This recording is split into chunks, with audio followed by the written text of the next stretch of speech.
What's going on? It's the DRF Players Podcast. DRF Tournament editor Peter Thomas Fornatales here. At DRF Formulator, Mike Hogan is here. I'm Matt Bernier. We're going to swing you through the weekend real quick. Just go over a couple of the stakes from Belmont, where they had their Stars and Stripes Festival. We'll touch on a little bit of tournament talk, and we'll just dabble in some of the little kind of garbage in here, but filling in the gaps until we wrap up in here. Overall, 4th of July weekend, everyone made it through safe and sound. Nobody had any firecrackers in their hands, like Jason Pierre-Paul or the guy up in Maine who blew it off the top of his head? No, fortunately, we had no the pyrotechnics were limited to Lady Eli's performance in the Oaks. Oh, yeah.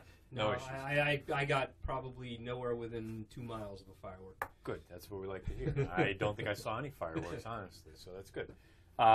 Let's go right into it. Let's not waste any time. We're on a short time schedule. So the Dwyer at Belmont returned to Texas Red. He runs a good race, but loses to Speightster for Belmont. Speightster looks like he's the real deal at this point. I got a 104 buyer in that race going a mile. I don't know. We'll just go. Thoughts? What do you think?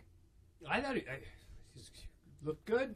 Looked good. I mean, the question for me is, can he stretch out to 2 turns? And I guess we'll find out. They're saying Jim Dandy next for him. Oh, I didn't think so. No, they're not. I thought No, King's they're Bishop saying Mott King's said Bishop. after the Really? race. Yeah, because they want to keep him at 1 turn. Interesting. Maybe I heard wrong. I thought Speightster and Texas Red to Jim Dandy. No? No, Mott came right out afterward and Okay. said he's thinking King's Bishop. What do you think? And you got to figure he knows the horse super well. Sure. I thought the Texas Red was a little disappointing. Really? A little, Really? yeah. I just thought the way that he needed to be asked, I really think, I got the sense, despite what connections are going to say after the race about, that he got what he needed and this and that, I think that as delayed as this horse's campaign has been, that they really wanted to win. I thought it was sort of a hard-ridden second, but he had right license to be short, I suppose. But it also seemed to me like he was on the best part of the track, and at the top of the lane, I would have thought that he would have gone by. That's all. See, I guess there was a lot of talk about a dead rail. I mean, I don't buy that for a second. I mean, Speightster was on the rail. He was one of the few. He was like in the 2-path, I'd say. Close enough. He was one of the few down on the inside who ran well. I haven't done the full work on it. Mike Watchmaker had said during the day, we had it in the crawl on DRF Live. I was in here with Dan. He was saying about the rail. I did a little bit of chart work on it. I think it's inconclusive. And that's not a big part of why I wasn't thrilled with Texas Red's performance. It was more just a visual thing to me. Could also be one of these horses who doesn't get over Big Sandy that well. What did you think? I didn't expect him to win, so he actually outran my expectations for him. I figured this is a race that they're not fully cranking him. The plans are further down the road for an elongated sprint, essentially, which might not be his best type of race. I thought he ran probably about as well as they could expect, at least as well as I was expecting. So, yeah, I mean, I didn't expect him to win from a betting point of view. I just thought as a fan, I don't know. I just wanted to be a little visually more impressed. I thought it was perfect. I don't think you could ask for much more than that. I mean, Speightster is a horse who clearly has some serious ability. Right. Whenever Yeah, Mott wins with a first-time starter by 7, you know this one can run a little bit. And I think the last one was Royal Delta. Right, exactly. And we saw what she ended up turning into. The thing with Texas Red, and I saw so many people right afterward on Twitter that were immediately either knocking anyone that said that this was ideal or vice versa, whatever it was. I was just surprised at how many people thought similarly to what you're saying. Now, I mean, I don't think he wants 1 turn. I think he wants longer than a mile. This is his first start since February. well, and knowing that Mott came out and said he's going to keep this horse at 1 turn, that only makes me think he ran even better because he's running against a horse that's More of a obviously specialist. exactly. And a lot of people thought, obviously they wanted to win this race. I don't believe that for a second. I don't believe for I do believe that. Do you really? I do. Why? It's just a sense I have. When the grand plan all along has been the Travers, where you're going to run the Jim Dandy, and this is the starting point. You really think that Dwyer meant anything? I do. I mean, it's a sizable purse, and they could have come back in a lot of different ways, and they've had a lot of stops and starts with this horse. And I don't think it was a true prep. They don't care if they won. I do not think that's the case at all. I think they were there to win. Okay. We'll just agree to disagree there. I think they're pleased with this. We had heard someone had walked by us and said that the connections were saying, more distance would have gotten him. I don't believe that. I think he was a short horse. And that's why I look at it and say I was totally pleased with the way that he ran. I thought he needed fitness. He should move forward. Now he should move forward. That's logical. Going up. Immediately afterward, and I said it to a couple other people, I look at Speightster and I think kind of what you think. I know he just did it very, very visually impressive. I don't know how far he wants to go. Yeah. I would love to find out, though, and not in the Jim Dandy. I would like him to be sort of wise guy in the Haskell against American Pharoah. I don't think he could win. Yeah. But I don't really know that, to be honest with you. He has the running style that would work down at Monmouth Park. He's forwardly placed. He's tactical. And he's shown that he just continues to improve. And timing-wise, if he wins the Haskell and he does so impressively, you could still run in the Travers. Or that's a very tough trick. Or if it doesn't work and it proves to be too far, you cut him back and you got the King's Bishop. Timing-wise, it works out beautifully. Are they thinking, I didn't catch in the mod interview if he's thinking Amsterdam or if he's thinking King's Bishop off the I've badge. just heard King's Bishop. Yeah, that's all I heard as well. So we'll find out. I think no matter what, Speightster's a good horse. Texas Red, a 99 buyer, I think that's his second highest of his career. I mean, I don't think there's anything to be disappointed about with there. Tommy Macho's a good runner. Mm-hmm. He's just not as good as the top two. Yep. Smart Transition, I know already what that horse is. He is this year's Ulaanbaatar for me. I would just continue to love him and, just be wrong time and time again. Hey, he was a great fourth key in the Super, as Dan and I said on DRF Live before. And you know who his dam is, right? Oh, no, off the top of my not Zardana. Zardana. That's who beat Rachel Alexandra. Right. Blofeld, I don't know what you do with him from here. Oof, that was dreadful. Yeah. I'm they got to go back to the drawing board with him. Yeah. I'm not surprised, but I don't know what you do with him. And the board told it all. I thought, he was really cold. Because I thought he was going to take more money. He ended up getting a little bet late to get down to 4-1. Yeah, 4-1. But he was above 5 for most of the betting, which for a horse who was 3 for 3 his first 3 races, you could forgive him needing a race with Pletcher at Belmont in a relatively short field. If he was legit, I would have expected a lot more money to be coming in on him. Yeah, Pletchers don't usually need the race. No, they arrive fully formed, and that was definitely disappointing. But one more note on Smart Transition. Is that the name? Smart Transition. Yeah. I feel like that's a horse who, if he catches a pace in a race going longer, that's an interesting long shot maybe down the line in the right spot. I like him. I mean, the breeding is there. Smart strike on top, and just the way that he travels, he looks good. But I can just feel that he is going to be that sort for me. That you're going to stay on, and he's going to keep grinding. Yeah. And get a lot of small checks. He'll run in the Jim Dandy. He'll run a decent third, and then I'll be teased into trying to use him in the Travers, and he'll run last. And he'll show up, and then they'll change equipment, and it's sheriffs, and he'll end up in Southern California at some. I was going to say, he runs like a sheriff's horse, Yeah, well, and actually, isn't Zenyatta's baby today? Yeah, Zenyatta's baby's running today. What time is that? Cosmic One, I have no idea. 7th race, I don't know. By the time this after we're done. By the time this is out, though, but the people listening to this, it's either on now or you missed it. Yes. Yeah, right, yeah. You'll either be late to the party or whatever. Against Uncle Mo's brother. Against Uncle Mo's brother. Another big profile one. Yeah. The Belmont Derby was the 8th race at Belmont Saturday. Forced the pass wins. Final time 2:01 and 2. Obviously, boy, where do we want to start with this one? Overall thoughts on the race? Go.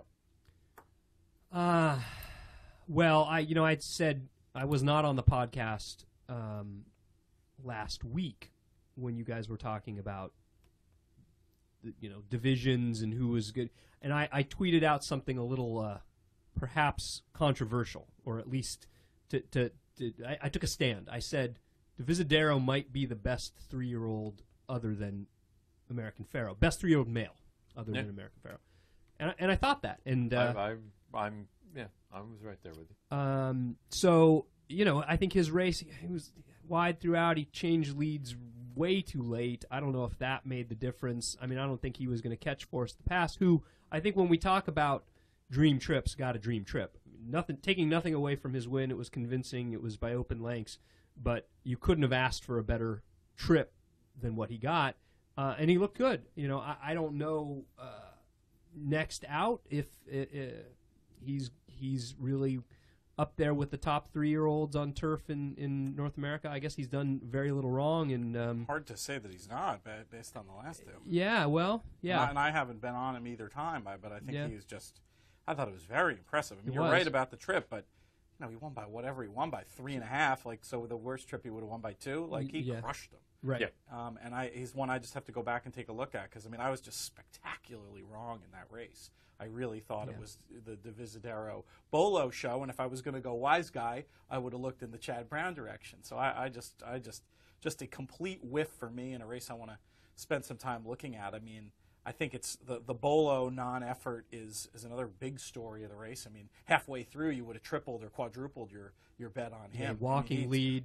Talk about having a great trip and doing nothing with it. And then I was really worried the way he got out and then to be vanned off that something was wrong. But apparently he's okay. Yeah. It was just a no fire. Yeah. I just thought it was bizarre and the kind of thing that's going to be hard to come back and bet him with any confidence. This race as a whole is going to be really difficult for me to make any sort of definitive, stance coming out of it because I still think there's a lot of really good runners in here. Just because Bolo didn't fire and Divisadero lacked and Granny's Kitten didn't run, I still think it's a really good division. And the reason it's going to be so difficult for me to decide is because 3 of the top 4 runners rode the wood. They shot up the inside. Nobody made up any ground on the outside of the track. I did notice that. What did you make of that? I have no idea. I don't know because it's the only turf race where that was the case. Only grass race where that was the case. Yeah. And that's why for me this is going to be timing-wise. I'm trying to remember when the rain came. If it made it a little bit wonky for a minute, but even so, the rain wasn't so substantial that they would have changed the course at all. I don't know what to make of it. And again, that's why I say perfect trip because he rode the rail. But not even him. Well, I'm not even talking him. Sure. But he rode the rail sitting off a slow pace where the leader basically went out and allowed him to pass on the rail before tiring. It's like you could not have a better setup than that. And I think the others that followed him, Kandal did kind of the same thing, but at that point he'd already gotten the jump on the field and he was away. Kandal, closing bell, ran 4th. Did the exact same thing. Rode the hedge and also on the came inside. out. So, with Startup Nation, I think his race was really big. Second off the bench, traveled 52 feet more than Force the Pass did to run 3rd. I just don't know. It's going to be difficult going forward, and I think we're going to look back at this race, and it's either going to come back as a very, very key race or a disaster. I still think it's going to come back a very live one. I think they're good runners in here. Yeah. Divisadero's lead change is a major concern. I don't know what to make of that. He'd never done it before. He'd always been weird with him. He hadn't always been the smoothest or the most on time, but this was supremely late. I mean, we had 1/16 of a mile to go. I mean, it was late. And this is also the furthest he's gone. So furthest he's gone.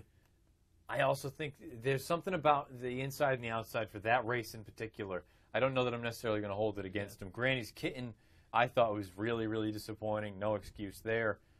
Postulation, I was with Nick Luck with the NBC crew. Sure. He was shocked at how poorly Postulation ran. So, again, it makes me wonder if something was bizarre that one race, and I mean, they went off, I believe, a full hour, almost an hour and 15 minutes apart.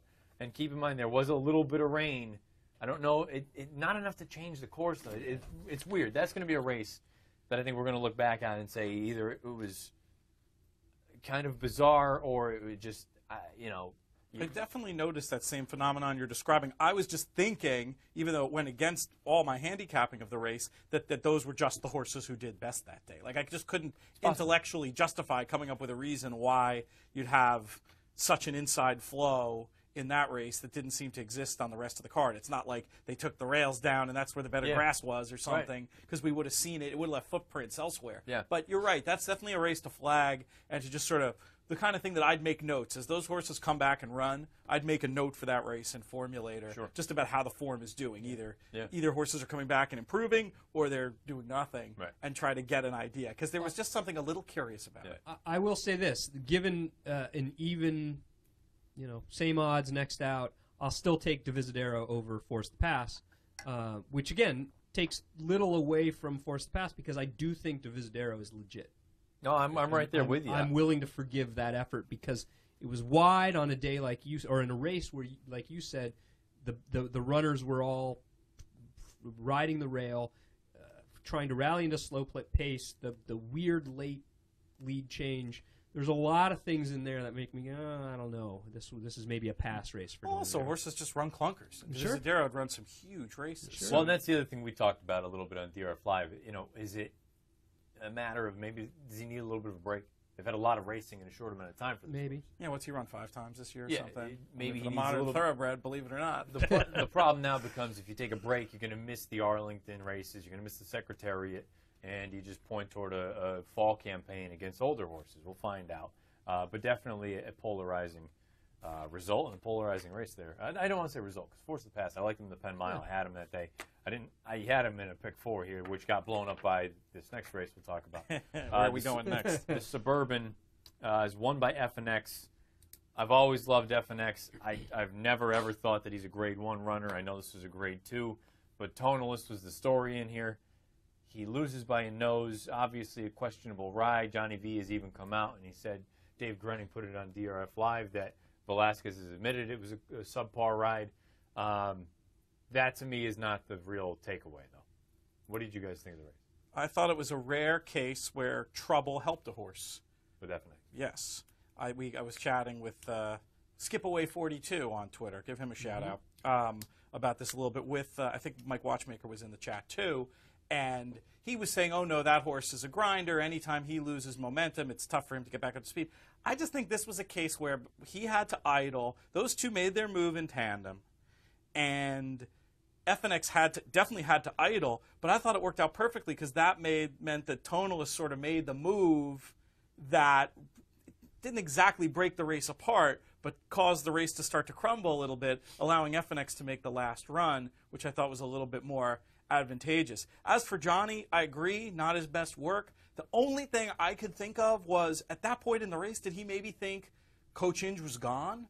Did he maybe, despite how fast it was early, did he see something in the way that horse was moving that made him say, I have to go now? Because it sure didn't look good. And yeah, the fact that he's even said it wasn't a good ride tells you everything you need to know about that one.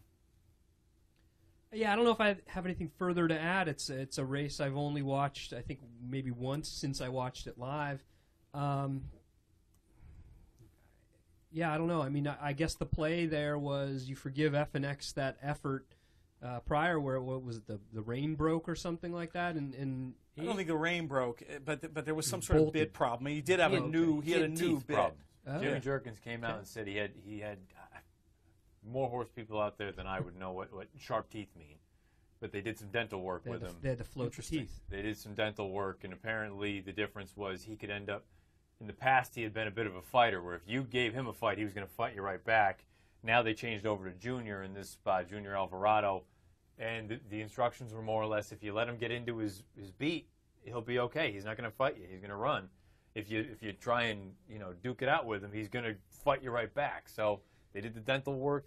We had the rider change and a new bit. And a new bit, right. So are you asking, Matt, partly because prior to the race you were thinking Tonalist is a legit Breeders' Cup Classic type, and this sort of result makes you kind of question that? Yeah, 100%.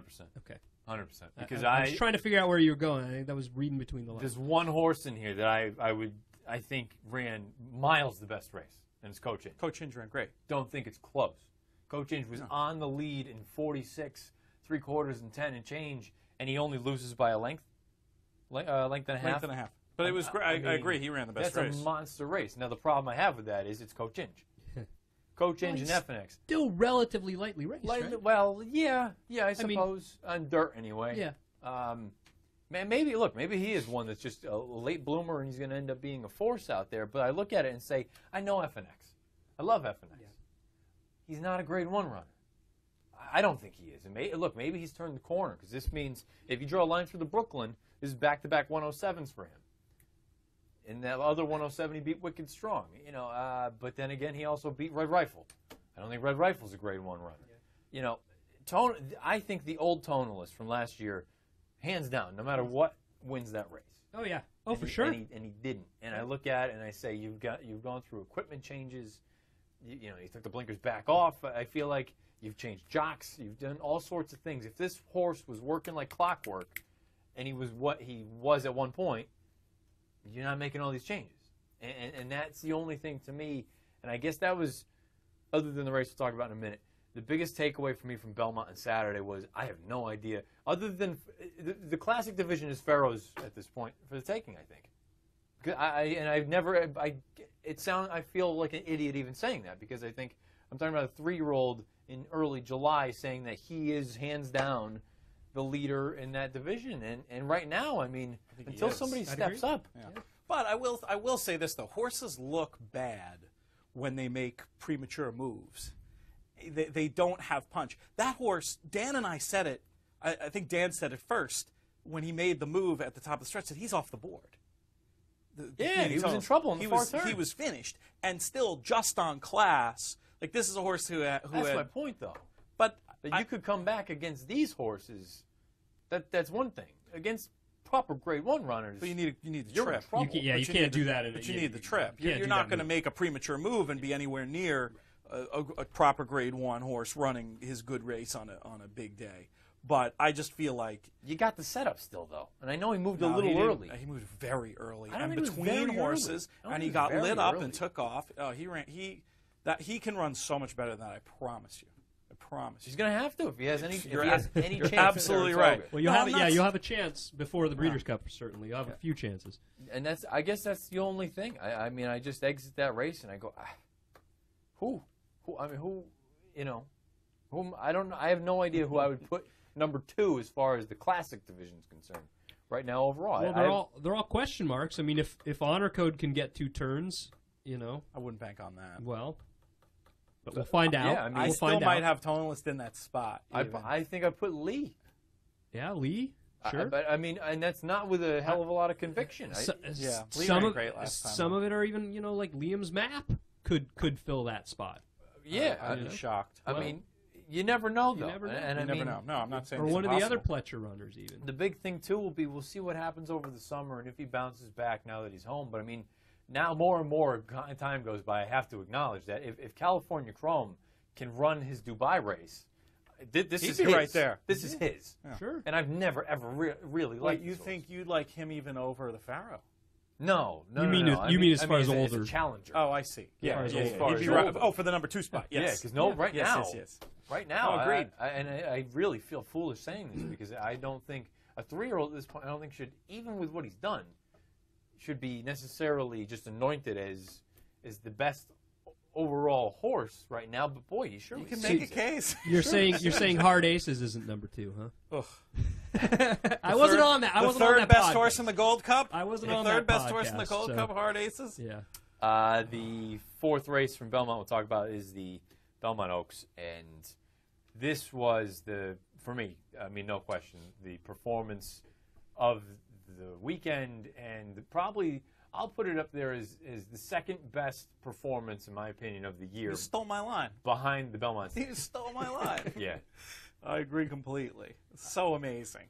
She's so cool. And that's, I mean, to me, just how the most amazing thing about that performance, not just how she kicked on, how she brought herself into the race. Yeah. And Irad gets just incredible credit for being able to communicate with her in such a way where he's basically got the double handful, and she's doing the work to get out into position. Yeah. And then he asks, and she just blew the doors off. And let me tell you, that my only fear going into the race had to do with the 1.25 miles, and it was that kick that she's shown. Very often you see horses able to quicken like that and turn their feet over like that, and they can do that at a mile, and it gets dull when it gets to 10 furlongs.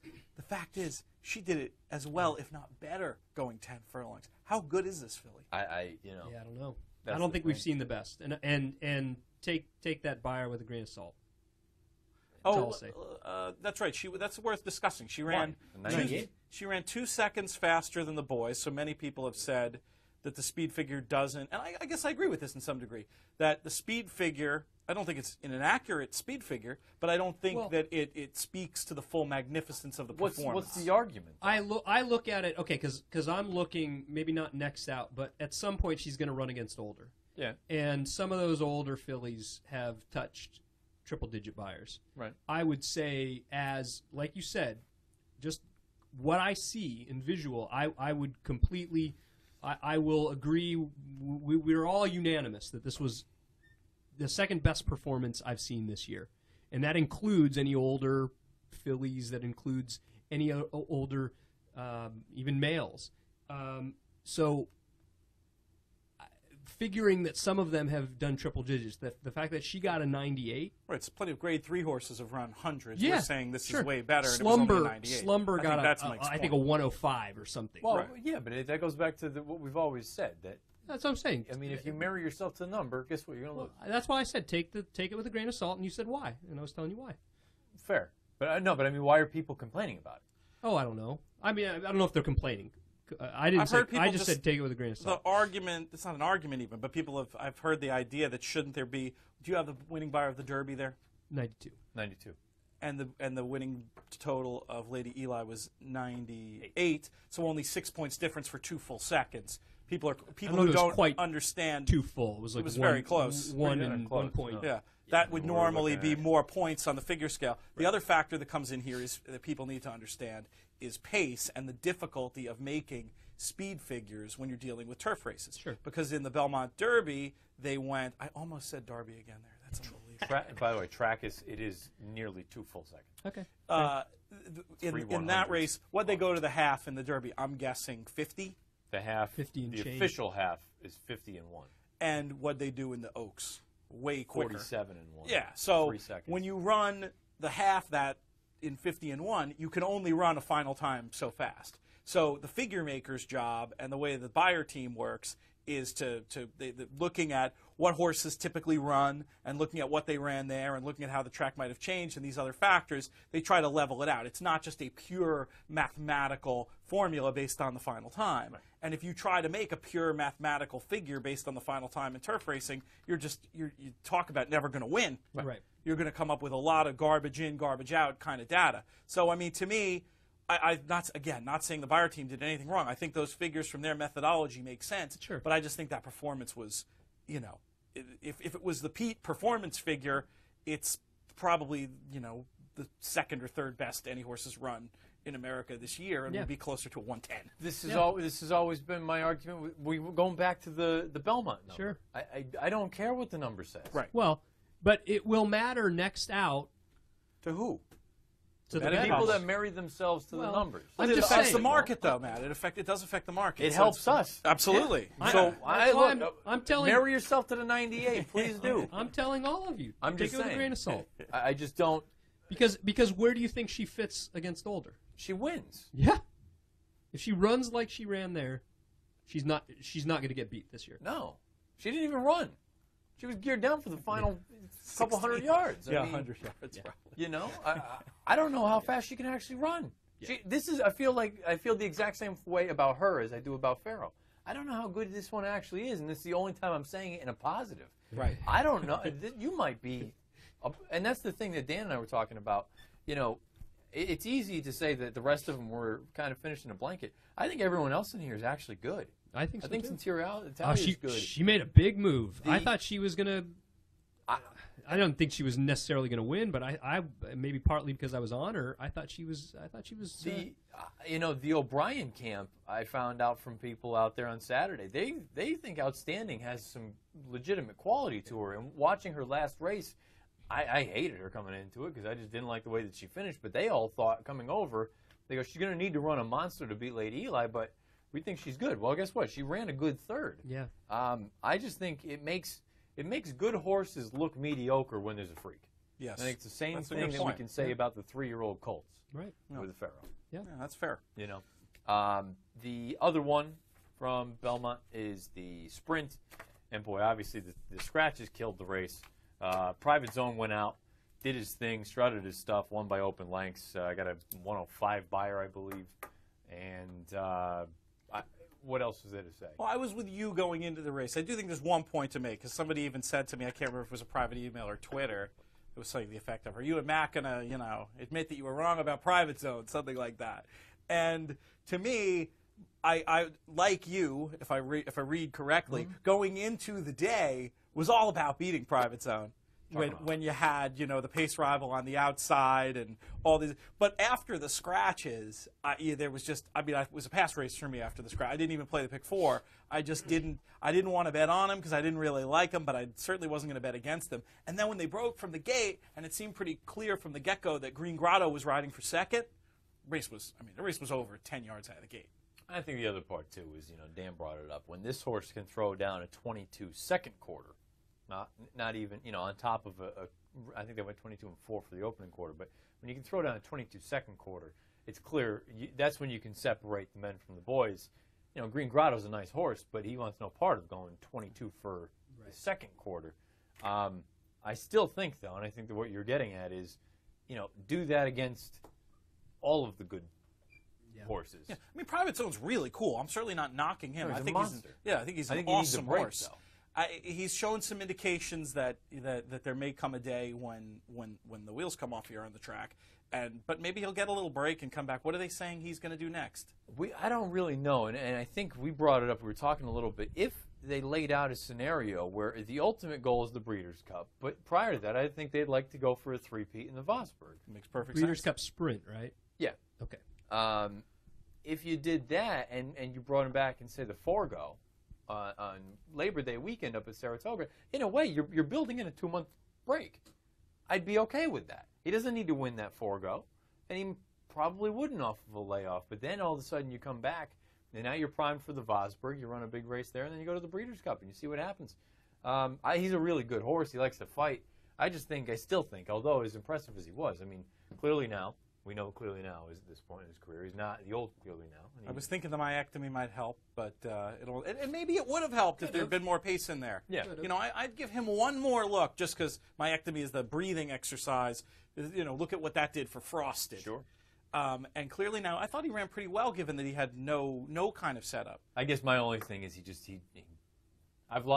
again, one of my favorite horses of all time. He just doesn't change leads. He just refuses. He didn't change leads. He refuses. That's another excellent point. It's going to be very hard to win that big Grade 1 sprint with that character flaw. The only time and I really wonder too if last year's Belmont Sprint, when he put on that show and he went, finished 7 and 19 and change, that maybe that was it. That was the final pop, and now we've let the air out of the balloon. And now he's still a decent horse. Yeah, he's run some fast figures. But, maybe he's just not what he once was. And gotten some bad trips and had some excuses. Right. But you're probably right. My case to look at him again is probably more like a Grade 2 type case. Sure. Right. And when you can maybe possibly find a spot that's a little bit softer. Get away with running home in the wrong lead. Right, exactly. Like he has in the past. Maybe he faces Valid. Right, exactly. The no lead battle of the no leaders. Let's knock out some tournament talk, and then we'll just wrap for a little bit before we crack. Sounds good. I just very quickly just wanted to highlight some of the stuff I've been working on this week for the DRF tournament blog. There's a bunch of players out there whose names I always see on leaderboards, who I'm always looking for that excuse to talk to. I had that chance this week with Amy Brantley, a name I've been seeing on a lot of leaderboards and tournaments the last 5 or 6 years. She hasn't been playing in tournaments that long, but she's qualified for the NHC a bunch of times. She played in and made a deep run in the first Breeders' Cup betting challenge. At the top of the stretch of the Classic, she was going to win the thing. She was sitting 1, 2, 3 before Zenyatta came and made her run and landed it in the hands of David Wilkenfeld, who ended up winning that one. She hasn't played in the BCBC since, but she just qualified last weekend on bcqualify.com. Had a chance to talk with her this week. The write-up is on the blog now. I suggest people check it out. She's got a lot of interesting perspective and cool stuff to say. And then I just also want to underline, in addition to the online tournaments that we're going to have in our universe this weekend, which I'll talk about more on the show later this week, just wanted to highlight the contest at Arlington Park on Sunday. Arlington, this contest is really cool because it's a no-fee chance to win seats. There's 4 NHC seats and 1 BCBC seat. There's no fee? There's no fee. $2,000 you buy in. The prize pool is just added. The prizes are just added to the top 5 finishers playing live bank for $2,000. Matt's thinking about flying to Chicago. I got points. I got points to burn up. And it's a really cool contest. The other thing that's interesting is you only have to make $400 worth of bets. So even though you need to put up $2,000 to play in the contest, you can theoretically just take $400 shots. Right. And if you crush one of them, you have a good chance to. Yeah, you could potentially sneak into 5th. Last year, the winning bank for the 5th place bank last year was about $4,500. Dave Goodfreund finished 5th with about 4,500. So just a little more than twice the bankroll. How many BCBCC? There's only one BCBC seat, which might be the trouble for you, that's it right there. given that you can't play in the NHC. But for everybody else who doesn't work at Daily Racing Form, another cool thing, they have doubles in this contest. It's win, place, show, exacta, trifecta, double. I know, very intrigued by that. Jonathan Kinchin is playing in those Surfside tournaments Friday and Saturday this weekend. Going to fly to Chicago for Sunday because he's always wanted to see Arlington, and the chance to play in a no-fee contest where he can play doubles he's all about it. And I think that's the beauty of it too. If you only have to make 4 $100 wagers, you can play 4 $100 doubles. Yeah. You hit a $100 double that pays $30. You're okay. No, that's a great point. I didn't even think of it. I should have put that in my article. Maybe I'll go back and edit it online with additional reporting by Matt Bernier at the bottom. But the other fun storyline to watch there, a buddy of mine, Eric Israel, has been playing in tournaments a little bit more and more the last few years. Hasn't done a ton this year. But last year in this tournament, with his 2 entries, ran 1st and 4th. Wow. So it's a home game for him. I think he has some clever ideas about why this tournament is different. It's a little different when you're not putting up an entry fee for a prize pool. Your players you're not playing as aggressively, I think, because the total you win, that's 10,000. That's great, but you're not. If you run your bankroll up to 10,000, why are you going to risk that whole thing to make? It's not like the outsized rewards of the BCBC that you were playing in last year. Right. So it's and I think Eric has some smart perspective on that, and is a good handicapper and a fan of the game. And he's another one I'll be keeping an eye on and rooting for. I'll be sending out hopefully some update tweets from the Arlington contest on Sunday on my Twitter handle @LoomsBoldly. Maybe I'll even get a DRF Live report up in there, and I'll make it free and tweet it out so everybody can read that too. I'm starting to get the itch. I can tell. Starting to get the itch. I can tell. I'm plotting out. I know there's one guaranteed contest I'm playing in, but can it be revealed? Well, it's a long ways away. Okay. Defend your title, perhaps? Yeah, maybe. Okay. But there's a couple other ones that are coming up soon that I may need to investigate some. Saratoga's fun. I know. I know. We'll see. I'll either be playing in it or covering it. I was going to say, we've got a little bit of time. All right, so this tournament talk until Friday. If we have anything else to bring up with Friday's show. Do we have time to do your... Yeah, real quick. Let's do it. We'll knock it out in 10 minutes because it's a couple of them we already know. I got to thinking about it, and it started with Tonalist. Is your either or? Not either or, but it's more a matter of... That was a good game, either or. We got to bring that back. We'll bring that back. We can do that. We have plenty. We got a lot of time to fill, especially coming up on and that's kind of why this is hit for me. Del Mar, Saratoga. Del Mar starts next Friday. Yeah. Saratoga starts soon. It's crazy. Saratoga is right around the corner. We're going to wrap up at Belmont here soon. After Tonalist's loss, I look at that classic division. I go, I have no idea what the hell's going on here. So I started thinking about it. Horse of the Year is over. Yes. American Pharoah. Yep. Nothing will change that. 3-year-old's over, American Pharoah. Okay. After that, now you've got 3-year-old filly, older dirt male, older dirt female. They've changed them. Yes. Again, so you can't throw in turf horses. Which I'm so glad they made that clear. Yeah, I felt that was an annoying burden as a voter to try to interpret that. Right. So that's clear. That's out of the woods. Male sprinter, female sprinter, turf male, turf female. I'm leaving out the 2-year-old in the steeple races because we don't know anything about the babies just yet. And steeple, I don't pay attention to. I know you do. But I do, but there's a lot of time to go in that one as well. So, really, those are the sort of the other big, with the exception of trainer and all that other stuff. But strictly from the horse's standpoint, I thought now maybe start thinking about those sort of things because Pharaoh's locked up 2, the 2 big ones. 3-year-old filly. At this point right now, if you had to make a call. No doubt about it. There's no doubt in your mind? No doubt about that it's Lady Because Eli. it goes back to, is it credentials or is it overall? Because on credentials alone, I think you could make the case for Lovely Maria. Sure. So here's the question. Are you saying if the voting were today? Today. Or so you're If it not were today. projecting out what we expect the result to be? If it were today. Okay. I just think Lady Eli's been the most brilliant. We all agreed it was one of the most her most recent race was one of the most impressive performances of the whole year. Yeah. Lovely Maria's cool. I could see the case for it. I think people prejudiced against turf would go that way, but I wouldn't. I'd go Lady Eli without a second thought. See, but in a way, isn't this the same argument we had last year with the juvenile with Take Charge Brandy? I'm trying to remember. Oh, with Lady Eli. With Lady Eli. I don't think so. Why don't I Kentucky think Oaks so? is a big race, man. But it's one race. So is the Ashland. She has 2 grade 1s. Lady Eli has 1. But how many did Brandy No, have? she didn't. Wait, the Ashland? Ashland's a grade 1. Yeah, but that wasn't. Lovely Marie. Oh, so sorry. I thought you were going back to last year. With No. Take Charge I'm Brandy. comparing right now what Lovely Maria has compared to what Take Charge Right. Brandy had. I got you. Take Charge Brandy had 2 2 grade 1s Yes. and grade 2. I didn't realize about the Ashland, honestly, when I was speaking with such authority. That's my gut, though, still. But, obviously, if we were really voting, I don't take this stuff lightly. I'd look at everything. Well, and I fear we would be in the exact same boat where we were last year, where we all said Lady Eli is clearly the best horse, but if we're doing it on credentials, right. I hear where you're going with This that. is where, if they've made it clear, older dirt, older turf, why aren't they doing that for the other divisions as well? Because, in a sense, it should have been Lady Eli as a champion last year because she was the best 2-year-old turf filly. I'd have no problem with that rule change. adding, so you'd essentially be adding a new division. Why not? I'd have no Yeah, problem. no, I don't. I mean, that's think what they there's did with the anything wrong older it. ones, right? Yeah. So why not? Well, they didn't necessarily add a division. They just clarified. made it clear that these are only dirt horses. The turf horses have their division.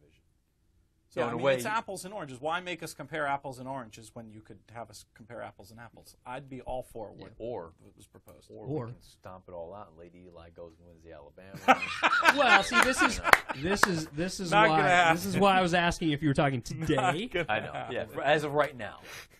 As of right now, who would you pick? Probably with Pete, just from a brilliant standpoint and what I've seen, it would be hard See, to go against Lady and Eli. this is the toughest part for me. It kills me because I go back to it, and if I'm going based on who I think is best, then I didn't pick who I thought was best last year in Horse of the Year. But see, Matt, you've changed the game because a lot of my voting is based upon what we consider our championships, which is the Breeders' Cup, okay. and you've taken that off the table. So I have to, within 10 Fair. seconds, recalibrate what my voting would be based upon. And so I'm going back to what I've seen and what I know as brilliance, regardless of accolades, regardless of grade 1. I mean, what was that? The race before the Belmont Oaks wasn't even a graded stakes. I don't care about that. What would you do, though, if you had to make the vote, Matt? I don't know. That's the problem. Again, it goes back down to the old MVP. Is the most valuable player the best player or the most valuable player to their team? In my heart of hearts, I think all of these awards should just strictly be for the best. Forget about your accolades. And if it's for the best, it's Lady Eli. The problem I have with that is then I didn't do it. I didn't vote the way I felt last year for Horse of the Year. I didn't think it was close. The best horse was Shared Belief. I didn't vote for him because he didn't have the accolades that the other ones did. The grade 1s and whatnot. So I would go with Lady Eli, but if we're going on credentials, Lovely Maria has just as good a case, if not better, than Lady Probably Eli. better if she has the 2 Probably grade ones. better. Yeah, no, that's fair. And guess what? In the grand scheme of things, Kentucky Oaks is probably the biggest race for 3-year-old fillies, period. And she didn't even race in it. But to be fair, as far as graded stakes limited to 3-year-old fillies, there just aren't as many options as you have on aren't as many options on turf as what you have on dirt. But you can hold that against and say there's nothing stopping her from running on the dirt. No, well, but That's where you get into the whole apples and oranges thing. exactly. Why? Going back to Pete's point, you've got a Cadillac running against or competing against a Ferrari. I mean they're both. No, I understand. I understand, but I mean I'm just voters. Yeah. Oh, I know. also Guess think what? sometimes with voting, But this is your game. This isn't. You don't have to talk No, about we're voters. doing it based on that. you'll sometimes see voters give extra credit for something happened in a previous year. And I think that might, if this were the real conversation, I think people might give Lady and Eli that bothers extra me credit. too. It's like Because it's this like the this Academy is Awards. for your calendar. Yeah, right. Yes, body of work Where factor this into is it. essentially Fair. your lifetime achievement. There you go. Well, that's garbage. Yeah. Were you actually, were you the best of this year? Right. And that's When the it's problem. this close, I think that's the kind of thing that could not. I would go with Lady Eli. I mean, we could be having this. I mean, let's hope we're having this conversation. Sure. You'd need Lady Eli to do what we think she's going to do, and you need Lovely Maria to maybe do one more good Well, thing, and we could still have this conversation. Part of it for me is I feel like the 3-year-old dirt fillies, it's like throw them up in the air and see what lands. Well, for right now, and For that's right why, now, yes. right, based on how we're. Whereas Yes. the 3-year-old turf fillies, we if have a there's one- superstar, and nobody's going to Right. deny it. That's a great point. I think Yeah. that factored into my Probably intuitive, so. my Yeah. intuitive, She's how quick I clear on the answered. grass. Yes. We don't look. Lovely Maria could end up being Right. clear on the But- dirt. right. We don't know yet. I She think- has to prove to You me. gotta prove it. Yeah, I think right. I mean, when you talk about the resume and you talk about accolades and you talk about achievements, one thing you have to factor in is that I think Lady Eli is a once in pick a number decade type talent. I think she's right there with Farrow. And That's I some would high throw- praise, and I- I don't. and I'd You don't hear me throw- disagreeing. I throw shared belief in that same group where you are so clearly the most talented that it's really kind of inarguable. Yeah, you get a little bit of extra credit for that when it comes to award voting, in my opinion. Fair. And I think last year, as a 2-year-old, it was still Right. we didn't quite. I mean, you kind of knew. You had a gut, but it wasn't validated quite yet. It's been a little bit more validated now. Older dirt male. Oh boy, Good luck. Noble Older Bird? dirt male. Noble Bird first name that popped in my head. has one grade Well- 1 to his name. So it's now Older dirt. older dirt Effinex. can include sprinters, right? I mean, it could. But Private even zone? then, who are you going to put in there? I think Masochistic towers Ooh, over those Masochistic. I forgot about him. all the other sprinters we've seen this year. Even private zone. But you're really going to vote for masochistic? I'm with just one- saying. With one grade 1? I'm just saying. Thus far today, I'm saying. Well, You're right. going to vote for him with one grade 1 and a grade 3 over any of these other Again- two-turn dirt horses right now that have grade 1s to their name plus other grade I can clearly tell you my criteria for the real voting. You've changed this game, and so I have to recalibrate. We're doing it right And now. for me, right, I know. I'm just explaining my thinking. Go ahead. For me, similar to Lady Eli, she towers over her division. Nobody close, at least from what I've seen. I would say the same about Masochistic on the sprinting side. At least right now. The first half of the year.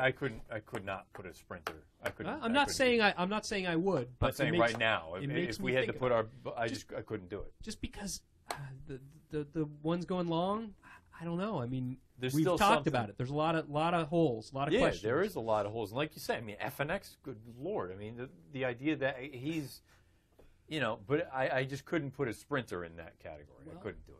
I mean, I could if the resume was a lot more expansive than what Masochistic has done, right? I mean, you're not saying you'd need to win. For me, it would need to be outrageous. if he wins 2 more grade 1s and no older has more than 1, then he's got 3 to And he their wins 1. the Breeders' Cup Sprint. Then it starts to become a conversation.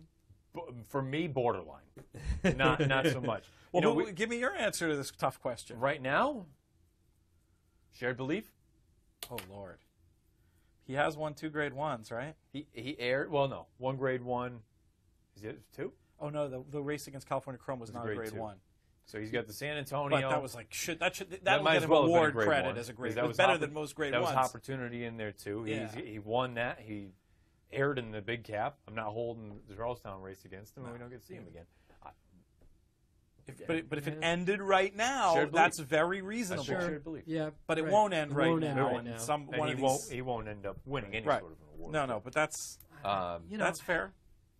Maybe Lee. If you include the effort in Dubai, even though he hasn't won. He hasn't won. I can't possibly. I know, but Yeah, I mean, you I'm can't- just a horse who hasn't won is not going to. right. you can't. It's tough. It It's is. tough. Dirt female, older. A Beholder. I mean, I can't go anywhere other than Beholder. I reluctantly I would go Wedding Toast.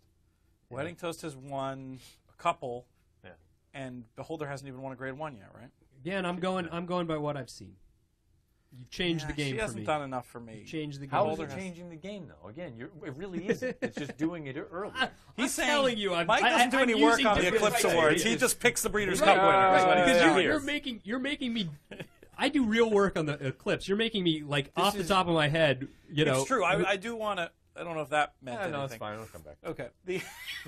When you're in here long enough, you know how that works. Sorry, we had little technical difficulties there in my brain, but and it also made me completely lose my train of thought. Beholder, and for me, I'm just because Matt, I can't look at PPs. I can't even off the top of my head tell you what I had for dinner last night. I don't know who won grade 1s or grade 3s. Yeah. I'm just what I've seen. Please, nobody Beholder. call us on any of this because this is fun. And I'm so glad you're doing it off the top of the head. But I'm sure I'm just blurting out things that if I actually was looking at data, I would have very different I would ideas hope at in this some point, instances. the position that we're all in, we know more off the top of our head than most people know looking at the paper.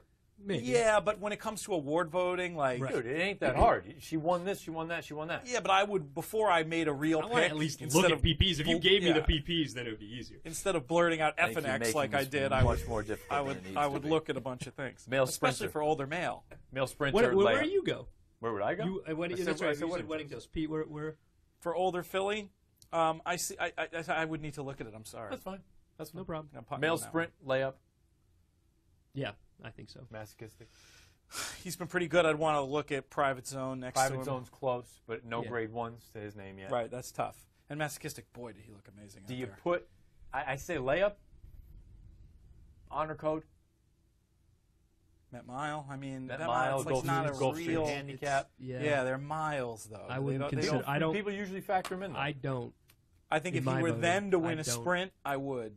Right. But as Right. it is right Right this now, second, Right. Can't do it. but he's like sort of floating there Right. with the idea that depending on what happened, like if I'm making a line for the future of this wager, he's right there. Sure. But talking about it right, Right. now, I'm leaning towards It's Private like Lee. Zone or It's like Lee. Masochistic. You know, he hasn't won a sprint, But but Projecting forward, Right. he's a very logical one to keep an eye on. Right.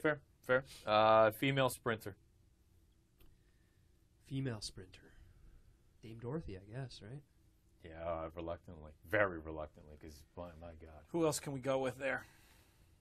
Pete, Who are the finalists? I mean, you could go with Irish Jasper. She looked good the other day. He's a 3-year-old. You could go with. Jeez. I don't even know. I think this podcast has proved one thing definitively. This is why you don't do end-of-year awards on July 4th.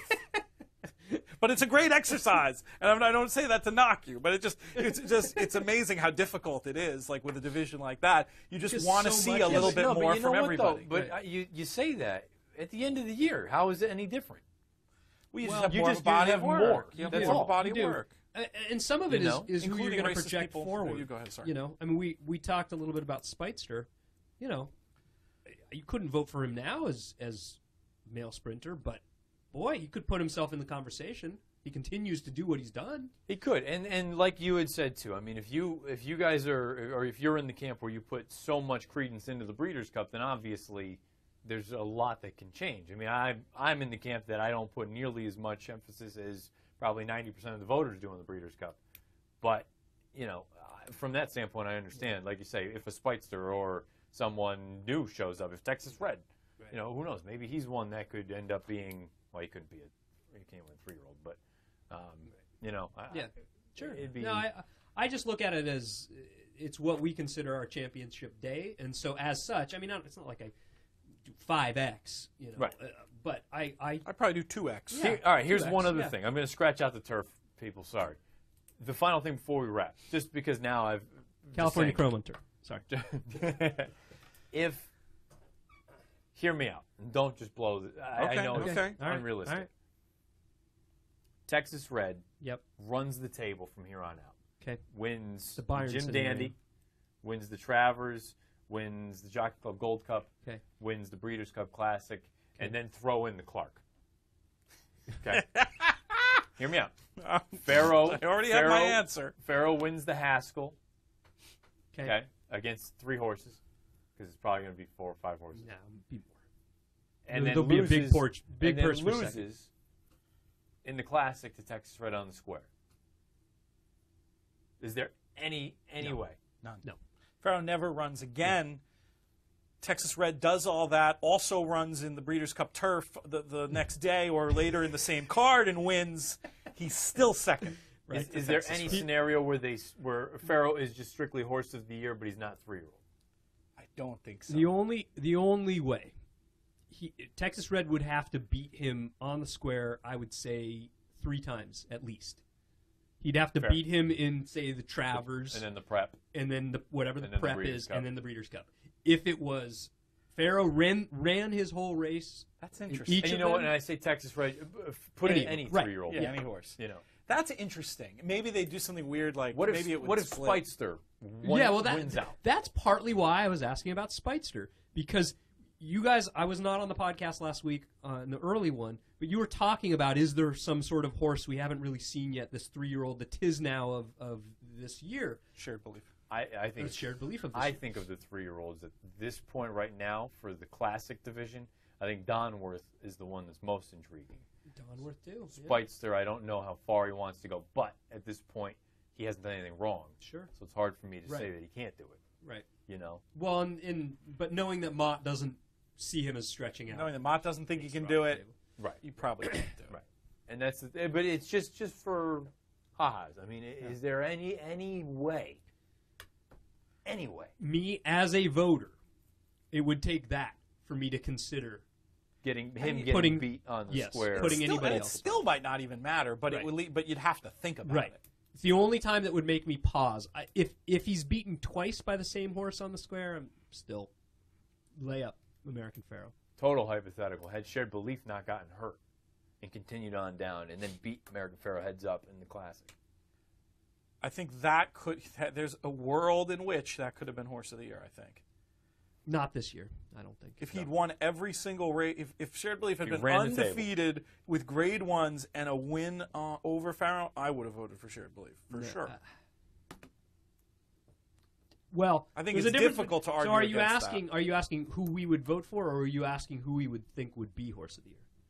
Both. My answer's the same.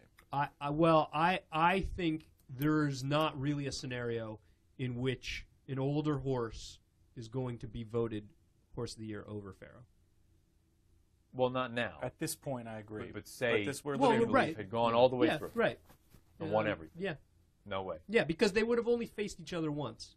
I don't think it matters. Right? The horse, top-ranked horse coming into the year, wins every single race and beats the 3-year-old. That's your Horse of the Year. Yeah, but they would have only faced each other once, and you've got a first Triple Crown winner in 37 years. I don't think the voters are going to go against that. Well, if you don't think the voters are going to go against that, then you don't think there's any scenario ever where he doesn't win it from Well, here. like I said, I think multiple times, maybe 2, certainly 3 times is when you have to I lose think it. if you think that other thing is true, then even 3 times wouldn't be enough.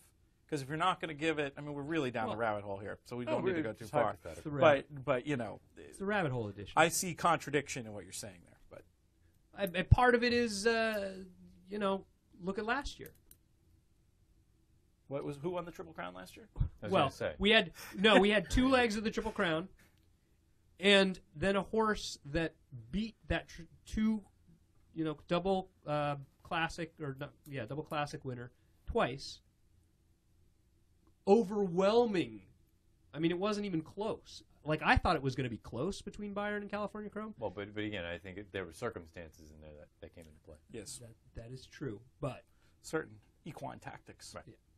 So, again, just hypothetical. I think, unfortunately, we won't find out. But No, of course not. But it's interesting. It's interesting. because I kind of understand what you're saying. I don't think There's- he would have been voted Horse of the Year. I think Pharaoh would have. I don't think it would have been close. I think the deserving. If you run the table right. and you beat everyone, yeah. Including that and the horse. Triple Crown winner, Yeah. how can you not be Horse? But of the Year? let's There's no way you let's go could. back to what we were talking earlier. These older horses, they're beating each other every other race. I mean, Tonalist for Effinex, for Moreno for Hard Aces, for Opportunity, for Catch a Flight. Like, there isn't any other race. It's hard to make a case for any of them standing out, and so it's easy to have a horse run the table when you've got a scenario where there aren't. It's It's never not- easy to run the table, Well, Mike. That's true. And also, But too, when you factor in, never I mean, at easy this to run point, the table. you can say the same sort of thing for Pharaoh at this point. I mean, it's just there's no 3-year-olds. Well, but we came in. stepped up. Remember, we came into the Derby saying still- that this oh, might have I'm been still- one of the I still strongest think it 3-year-olds. is. Yeah. Still think so, it is. so that makes it even all that more important or impressive. But it's still 3-year-olds. And that's the part, That's fair. that's the only other thing I've said to people over and over again. At the end of the day, I mean, he's beating up the 18 and 20-year-olds. It- You got to go up against the men at some it point. depends. It depends what Agreed. happens in that one race against Older. I mean, if your scenario, Shared Belief runs the table and beats him by half a length, I don't know if it's enough to change the vote. Deserving, though? Well, boy, I mean, it's like what we were talking about last year. I could make a case where they were both deserving. Well, Jesus, I mean, get off the fence. It's Well- one or the other. This mean, is hypothetical, man. I'm just saying, no, but all I'm saying is that it's, I could make a case for every horse in the race today on a race of the day. Well, But at some point, you got to make a call. sure, or you could skip the race. I mean, it's like I can't even bring it up with him. I can't. I All can't. right, you tried. All right. You know, there have been years when there haven't been deserving, I would say, deserving horse of the years, and there have been years where there were deserving horse of the years that didn't win. You know, Yeah, but those Juan years, Marshall those deserved years, a Cy those Young. years you didn't have a vote. Juan You'd Marshall have a vote deserved in a this Cy vote. Young. Would you abstain? Would you be that guy that would sit back and say, "Yeah, they both"? I'm not deserve it"? going to abstain. And I So told if you. you I had to vote, told one or the other. I told you. It You would would be vote really Farrell. hard. Yes. Okay. It'd be very hard to find a scenario to vote against Farrell. That's the same, but that's okay. Well, it's an So insane you're example. telling me if he runs the table, We've and beats given him by this- half a we've line? given this enough time. We've given the hypothetical run a good go. We'll be back Friday. We'll do the PH races. You have put together some good numbers as far as the PH is concerned as well. Except for last weekend, I did really well on the podcast where you didn't give me any credit. If we were busy, we had other stuff going on. Hey, you can't You listen. should blame Eric Wing. Eric Wing sat next I was to you, gonna say, heard you and tip Wing- all those Wing winners, was in here. and gave nothing. I know. We were busy. You guys, Blame Wing. You guys have a flight home. You can't on the flight. I slept on the flight I was gonna home. It was say, the I only had a sleep red I eye. got all I weekend. had a red eye. I had, Yeah. coming back, and then Monday was recovery day. Plus, you You can't do your homework to figure out You what your can't. fellow podcast. and you can't crow too much about that hard aces win. Is the other thing I'll say. That was you should just count yourself very lucky on that one. Well, I will say, I That will cost me a note, bundle I will Did it note, really? if you didn't guess. Yeah, I will Big four. note, Big if you fat looked big at four with the if hopper. this Oh, is right. this is the most I will crow. If you look at my picks, cold try, That's good. Cold triple. That's good. That's good. That's cold good. try. Nothing wrong with that. So I got to get back in the beam. I've been absolutely dreadful recently. I just haven't been making I said picks. to gotta get you into guys it. too. I said to him before, no betting for me for about a month.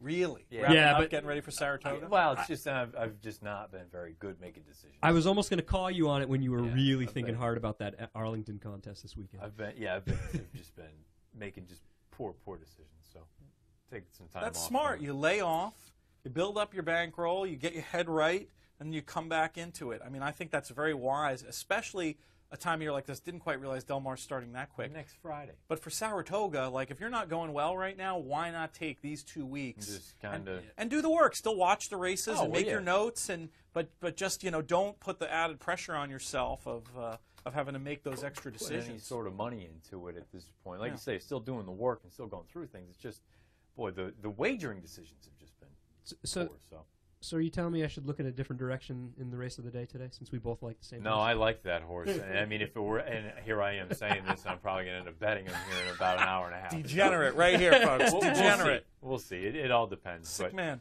this is a fun show. We'll come back Friday. We'll do the PH races. I think we're all here on Friday. Yes. I'll come in. Beautiful. And Health willing. health willing. Are you And, feeling better? Yeah, a little bit. A little bit. A little under the weather. Better than yesterday. By Friday, you should be back to Let's hope. 100%. So, all right, Pete, take us away. We'll see you on Friday. May you win all your photos.